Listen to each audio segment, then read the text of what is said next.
et cet invité s'appelle Hervé Kozikila. Bonsoir. Bonsoir. Alors, je l'ai dit en préambule, vous êtes français d'origine congolaise et le côté diaspora, c'est que vous vivez aujourd'hui à Hong Kong, l'un des temples du commerce mondial. D'abord, qu'est-ce que vous y faites à Hong Kong? En quoi consiste votre métier? Premièrement, je travaille pour une banque française en tant que cadre. Et à côté de cela, je suis le cofondateur d'une marketplace, Fidelen. Oui. Donc, en fait, votre sphère d'activité, si j'ai bien compris, c'est le vêtement, le bijou et les cosmétiques. C'est bien cela.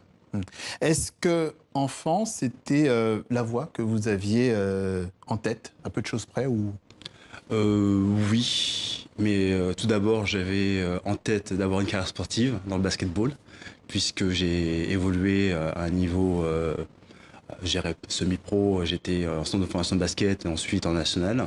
Mais ensuite, j'ai... On va y revenir, mais ça, c'était pas, en tout cas, c'était pas dans le commerce que ça que vous intéresse, c'était l'économie qui vous intéressait. L'économie m'intéressait, oui. C'était un peu les parents, l'influence des parents, puisque mes parents ont pris des études en France, Oui. une fois arrivés d'Afrique, et le père était diplômé d'économie et sociologie.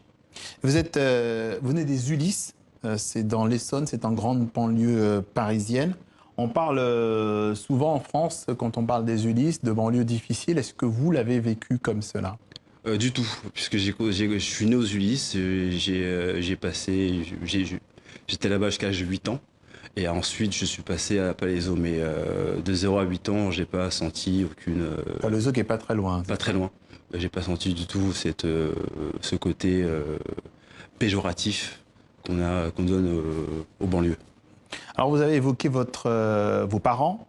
C'est une éducation effectivement assez rigoureuse, presque ferme, et c'est en lien avec votre mère, c'est ça? C'est bien cela, oui, puisque ma mère est une fille de militaire.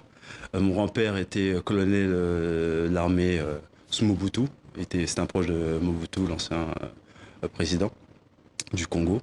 Et on le voit là, c'est votre grand-père là. Oui, qui serre la main. qui serre la main au maréchal Mobutu. Il faisait partie des compagnons de la Révolution. Et donc, de là, on a eu une éducation très, on va dire, militaire de la part de ma mère, puisque... Ah oui, militaire, carrément. Oui, avoir 6 enfants, il faut justement inculquer un certain respect de l'ordre et une discipline. Ouais. Sinon, c'est un peu le souk à la maison. Ouais, donc vous étiez 6, effectivement, il fallait gérer ça. Vous êtes l'aîné, c'est ça? C'est bien cela. Et c'est compliqué à gérer quand on est l'aîné? On est un peu, comment dire, on est le modèle, l'exemple. Oui. Donc on se doit d'écouter, d'être automatiquement et rapidement indépendant et responsable. Et donc, puisque quand les parents n'étaient pas là, j'étais l'aîné, donc je vais m'occuper des frères et sœurs. Cette éducation, quand on a préparé cet entretien, vous m'avez dit qu'elle permettait de faire la distinction finalement entre le bien et le mal. Et vous m'avez parlé de votre année de seconde, quand vous redoublez, que c'était un élément aussi qui montre bien l'éducation que vous avez reçue. Oui, oui, effectivement, puisque les parents n'étaient pas dans les coups, c'était plus dans le dialogue, la parole. Oui, donc pas de violence. Pas de violence. Oui. Voilà, c'était réellement dans le dialogue. Ils voulaient réellement qu'on soit ouvert, pas d'hypocrisie, transparent. Et donc, je me souviens, ça m'a vraiment marqué l'année où j'ai redoublé ma seconde. Mon père, il arrive, il m'a demandé, mais qu'est-ce qui s'est passé? Tu as bien commencé, tu as mal terminé, je comprends pas, je te reconnais pas. Crise d'adolescence, etc. Il a utilisé des mots vraiment touchants qui m'ont fait pleurer. Il m'a dit, va dans ta chambre, réfléchis et reviens, on en discute. Et là, j'étais vraiment touché parce que là, je me suis rendu compte que je donnais une mauvaise image à mes frères et sœurs. Et je me devais de me ressaisir et aller de l'avant. Et donc c'est un peu un basculement dans la maturité à ce moment-là, c'est Oui. ça? Et donc vous trouvez évidemment très bien ce type d'éducation, ça vous a servi ensuite? Oui, puisque ils m'ont inculqué la valeur travail, le respect de son prochain et aussi le respect des aînés. Alors vous avez parlé du basket, on va même parler de la NBA. Vous avez eu envie d'étudier aux États-Unis pour vous rapprocher effectivement de ce rêve de basket. Oui, donc c'est un rêve puisque le seul moyen de conjuguer sport au niveau pour le basketball Et les études, c'était les États-Unis. En gros, parce qu'ils avaient le championnat universitaire est fait pour, c'est un très haut niveau. Et effectivement, on peut intégrer de très bonnes universités et avoir un diplôme de qualité. Et à défaut d'avoir le rêve américain, finalement, votre envol, vous le prendra forme à Londres, Oui. si j'ai bien compris. Et là, vous dites que vous avez senti une vraie différence de perception avec la France le jour où vous commencez à travailler à Londres. Expliquez-nous. Oui, parce que j'ai vu cette perception. Cette perception, c'était un dynamisme anglo-saxon. Je l'avais perçu déjà en tant qu'étudiant, parce que j'avais passé 4 mois pour mes études. Et ça m'avait vraiment frappé, puisqu'il n'y avait pas de différence. Justement, c'était sur les compétences. Et quand je suis reparti, là, j'étais vraiment stupéfait. Et j'ai ressenti ce dynamisme qui m'a poussé à entreprendre. Alors, vous poursuivez justement l'entreprise, et là, elle nous amène en Asie, à Hong Kong. Pourquoi ce choix de Hong Kong quand la plupart des gens dans des entreprises comme ça, un peu start-up, envisagent Silicon Valley aux États-Unis, par exemple? Hong Kong, parce que j'ai fait Londres, Singapour, ensuite Hong Kong, c'est par les opportunités professionnelles. Et Hong Kong, c'était un choix, parce que j'avais le choix de rentrer à Londres. Et j'ai dit non, Hong Kong, je prends cette opportunité, puisque c'est vraiment une place du commerce international historique, puisque c'est entre l'Europe, l'Asie et l'Afrique. Et la Chine est en train de construire justement ce qu'on appelle le Silk Belt en anglais. C'est justement ce chemin qui touche ces 3 continents. Donc d'un point de vue commerce et e-commerce, c'est vraiment central et stratégique. Ouais. Parlez-nous justement de votre activité en tant que patron.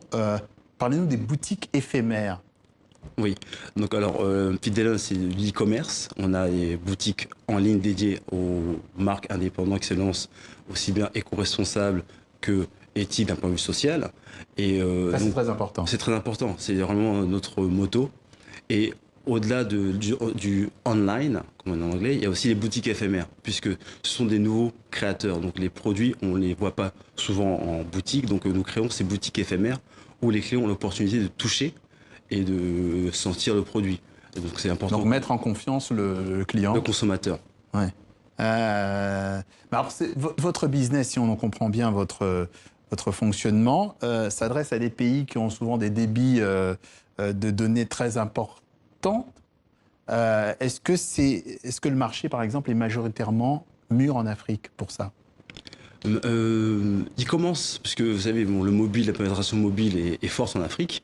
Et justement, on a un site internet qui est, comme on dit en anglais, qui est mobile friendly, c'est-à-dire qui s'adapte à l'interface du téléphone. Ouais. Et donc, en Afrique, il y a énormément de créateurs, donc c'est un peu aussi un appel du pied pour ces créateurs qui se lancent. On dit, bah, écoutez, voilà, on a cette plateforme qui vous permet aussi de toucher d'autres consommateurs au-delà des frontières africaines.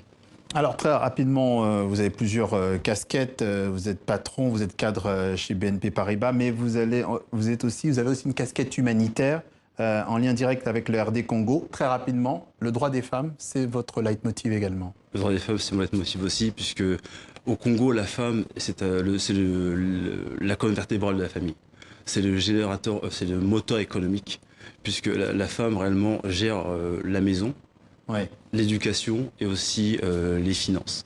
Donc là, j'aide la fondation GBS.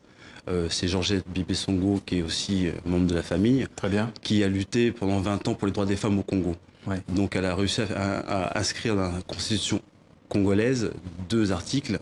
Un, l'égalité des sexes entre l'homme et la femme. Et 2, c'est tout crime sexuel est un crime contre l'humanité. C'est une première en Afrique. Hervé Kozikila, co-président de l'entreprise Fidelon, était en portrait dans Diaspora. Merci d'être passé par le journal de TV5.